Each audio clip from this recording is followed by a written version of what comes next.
매일 성경 묵상을 돕는 해설 가이드입니다. 안녕하세요. 묵상 코치입니다. 함께 읽고 나눌 말씀은 출애굽기 9장 13절에서 35절까지 말씀입니다. 먼저 13절에서 26절 읽겠습니다. 여호와께서 모세에게 이르시되 아침에 일찍이 일어나 바로 앞에 서서 그에게 이르기를 히브리 사람의 하나님 여호와의 말씀에 내 백성을 보내라. 그들이 나를 섬길 것이니라. 내가 이번에는 모든 재앙을 너와 내 신하와 내 백성에게 내려 온 천하에 나와 같은 자가 없음을 내가 알게 하리라. 내가 손을 펴서 돌림병으로 너와 내 백성을 쳤더라면 내가 세상에서 끊어졌을 것이나 내가 너를 세웠음은 나의 능력을 내게 보이고 내 이름이 온 천하에 전파되게 하려 하였음이니라. 내가 여전히 내 백성 앞에 교만하여 그들을 보내지 아니하느냐. 내일 이맘때면 내가 무거운 우박을 내리리니 애굽 나라가 세워진 그날부터 지금까지 그와 같은 일이 없었더라. 이제 사람을 보내어 내 가축과 내 들에 있는 것을 다 모으라. 사람이나 짐승이나 무릇 들에 있어서 집에 돌아오지 않은 것들에게는 우박이 그 위에 내리리니 그것들이 죽으리라 하셨다라 하시니라. 바로의 신하 중에 여호와의 말씀을 두려워하는 자들은 그 종들과 가축을 집으로 피하여 들였으나 여호와의 말씀을 마음에 두지 아니하는 사람은 그 종들과 가축을 들에 그대로 두었더라. 여호와께서 모세에게 이르시되 너는 하늘을 향하여 손을 들어 애굽 전국의 우박이 애굽 땅의 사람과 짐승과 밭의 모든 채소에 내리게 하라. 모세가 하늘을 향하여 지팡이를 들매 여호와께서 우레소리와 우박을 보내시고 불을 내려 땅에 달리게 하시니라. 여호와께서 우박을 애굽 땅에 내리심에 우박이 내림과 불덩이가 우박에 섞여 내림이 심히 맹렬하니 나라가 생긴 그때로부터 애굽 온 땅에는 그와 같은 일이 없었더라. 우박이 애굽 온 땅에서 사람과 짐승을 막론하고 밭에 있는 모든 것을 쳤으며 우박이 또 밭의 모든 채소를 치고 들의 모든 나무를 꺾었으되 이스라엘 자손들이 있는 그곳 고센 땅에는 우박이 없었더라.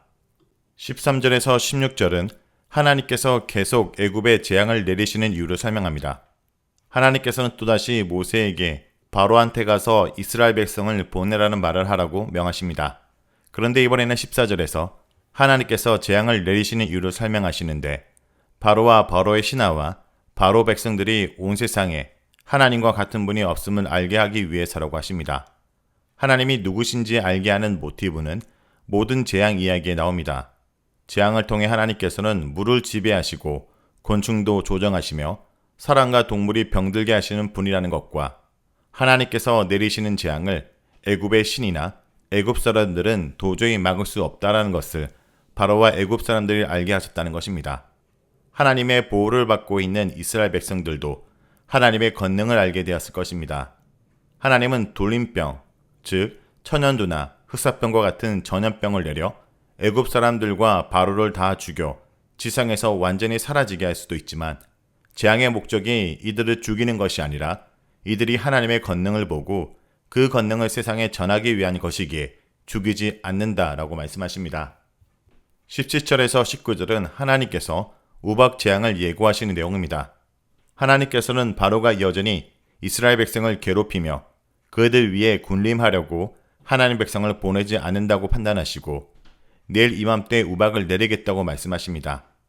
그런데 일상적인 우박이 아니라 애굽이 세워진 이후로 지금까지 본 일이 없는 매우 심한 우박을 내리겠다라고 선언하십니다. 이것은 우박이 자연현상으로 내리는 것을 훨씬 능가하여 인간이 감당할 수 없는 엄청난 재앙이 될 것임을 말씀하신 것입니다. 하지만 하나님께서는 앞의 재앙들과 다르게 피할 방법도 알려주십니다. 하나님께서 우박을 내리실 것이라는 말을 믿고 사람을 보내어 가축과 밭에 있는 모든 것을 집으로 모으라고 조언해 주십니다. 그렇지 않으면 우박이 내려 그들을 죽일 것이라고 말씀하십니다. 여기서 두 가지 요소가 새롭게 추가되는데 하나는 하나님 말씀을 듣고 살 것이냐, 안 듣고 죽을 것이냐라는 선택의 기회가 주어졌다는 것입니다. 또 하나는 사람의 죽음에 대한 언급이 등장하는 것입니다. 이전까지는 가축이 죽거나 사람이 병에 걸리는 정도의 재앙이었다면 우박 재앙은 이보다 더 심해서 사람이 죽을 것이라고 예고하고 있습니다. 이렇게 재앙은 해를 거듭할수록 점점 강도가 세지지만 한편으로 하나님 말씀을 듣는 자에게 살 길을 열어주심으로 악한 인간이라도 하나님의 말씀을 듣고 살기를 원하는 하나님의 사랑의 마음을 보여주십니다. 20절에서 21절은 재앙 예고에 대한 애굽 사람들의 반응입니다. 이 단락에서는 하나님의 말씀에 반응하는 두 종류의 사람이 등장합니다. 한쪽은 하나님의 말씀을 두려워하는 자들입니다. 두려워한다는 것은 하나님을 경외하는 것과 같은 단어이며 같은 의미를 갖습니다. 인간은 두려움을 통해 경외심을 갖기 때문에 애굽에 행한 여러 재앙을 통해 애굽 사람은 하나님께 대한 두려움을 느끼며 하나님에 대해 알게 되고 결국 하나님을 경외하게 되는 것입니다. 이렇게 하나님을 두려워하는 사람들은 하나님 말씀에 순종하여 종들과 가축을 집으로 피하게 했습니다. 하지만 하나님 말씀을 마음에 두지 않는 자들, 즉 재앙이 올 것이라는 경고를 무시하는 자들은 종들과 가축들을 들에 그대로 두었습니다. 이렇게 20절에서 21절은 하나님 말씀을 믿는 자들과 믿지 않는 자들의 대조적인 행동을 잘 보여주고 있습니다. 또 이를 통해 애굽 사람들 중에서 하나님을 믿는 사람들이 생기고 있다는 것 또한 보여주고 있습니다. 22절에서 26절은 우박 재앙이 내리는 내용입니다. 하나님의 명령으로 모세는 지팡이를 들어 우박이 내리게 하였는데 단순히 우박만 내린 것이 아니라 천둥과 번개와 폭우를 동반한 우박이 내렸습니다. 23절에서 하나님께서 우박을 내리신다는 사실을 두 번이나 언급함으로써 우박이 자연현상이 아니라 하나님께서 보내신 재앙이라는 사실을 강조하고 있습니다. 그리고 24절에서 25절은 이 우박이 얼마나 큰 위력을 가지고 있는지 자세히 설명합니다. 번개를 동반한 우박이 엄청나게 내렸습니다. 하나님께서 말씀하신 대로 나라가 생긴 이래로 이렇게 엄청난 우박은 없었습니다. 구체적으로 25절에서 우박으로 인한 피해 정도를 자세히 설명합니다. 사람과 짐승과 밭의 채소를 쳤다라고 한 것은 단순히 때리는 정도가 아니라 죽였다라는 것을 뜻합니다. 치다라고 번역된 히브리 동사 낙하는 전쟁에서 상대를 죽일 때 주로 사용되는 단어로 우박으로 인해 밭에 있는 사람들과 짐승들과 밭의 채소들을 죽였다라는 것을 뜻합니다. 이 우박으로 애굽은 사람과 가축만 아니라 밭의 작물들과 가실나무를 포함한 모든 나무들이 부러지는 총체적인 재난을 당하게 됩니다. 그러나 애굽 땅과는 대조적으로 이스라엘 백성들이 사는 고센 땅에는 우박이 전혀 내리지 않습니다. 다음은 27절에서 35절입니다. 바로가 사람을 보내어 모세와 아론을 불러 그들에게 이르되 이번은 내가 범죄하노라. 여호와는 의로우시고 나와 나의 백성은 악하도다. 여호와께 구하여 이 우레소리와 우박을 그만 치게 하라. 내가 너희를 보내리니 너희가 다시는 머물지 아니하리라. 모세가 그에게 이르되 내가 성에서 나가서 곧 내 손을 여호와께 향하여 펴리니 그리하면 우레소리가 그치고 우박이 다시 있지 아니할지라. 세상이 여호와께 속한 줄을 왕이 알리이다. 그러나 왕과 왕의 신하들이 여호와 하나님을 아직 두려워하지 아니할 줄을 내가 아나이다.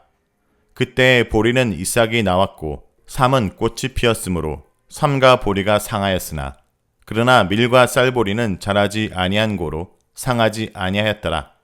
모세가 바로를 떠나 성에서 나가 여호와를 향하여 손을 펴며 우레소리와 우박이 그치고 비가 땅에 내리지 아니하리라.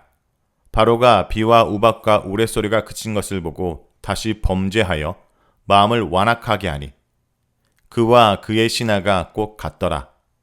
바로의 마음이 완악하여 이스라엘 자손을 내보내지 아니하였으니 여호와께서 모세에게 말씀하신과 같더라. 27절에서 30절은 우박 재앙에 대한 바로의 반응입니다.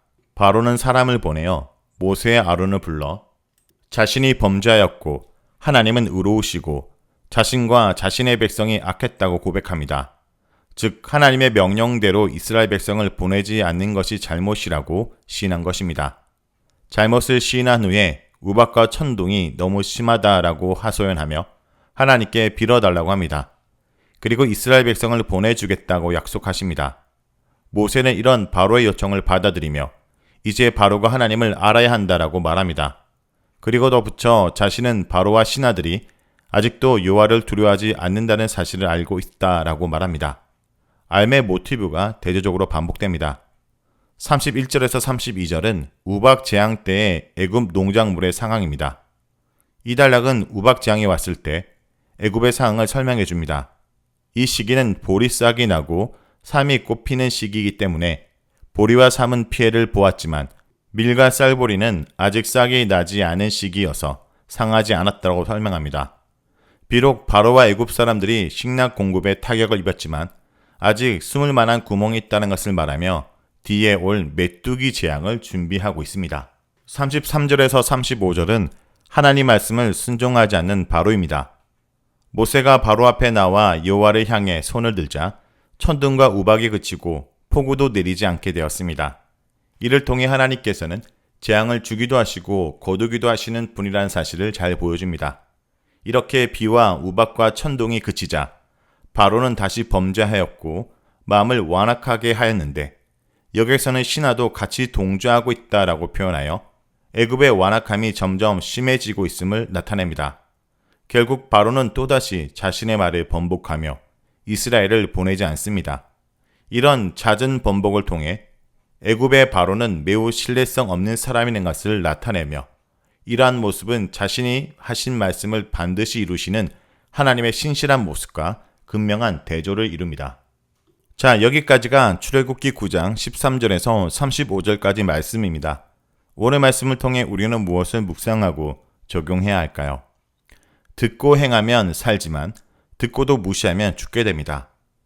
앞서 목격한 6재앙을 통해 하나님의 말씀을 두려워한 자들은 종과 가축을 안으로 들여 우박재앙을 피했지만 그렇지 않고 여전히 모세가 전해준 하나님 말씀을 마음에 두지 않는 자들은 들에 그대로 두었다가 죽임을 당했습니다. 성도 여러분, 하나님 말씀을 무시하고 불순종하면 혹독하고 고통스러운 책임을 지게 되지만 순종하고 따르면 감사와 찬양의 간증이 됩니다. 오늘 우리가 살 길도 말씀을 듣고 순종하는 길밖에 없다는 것을 잊지 말길 간절히 기도드립니다.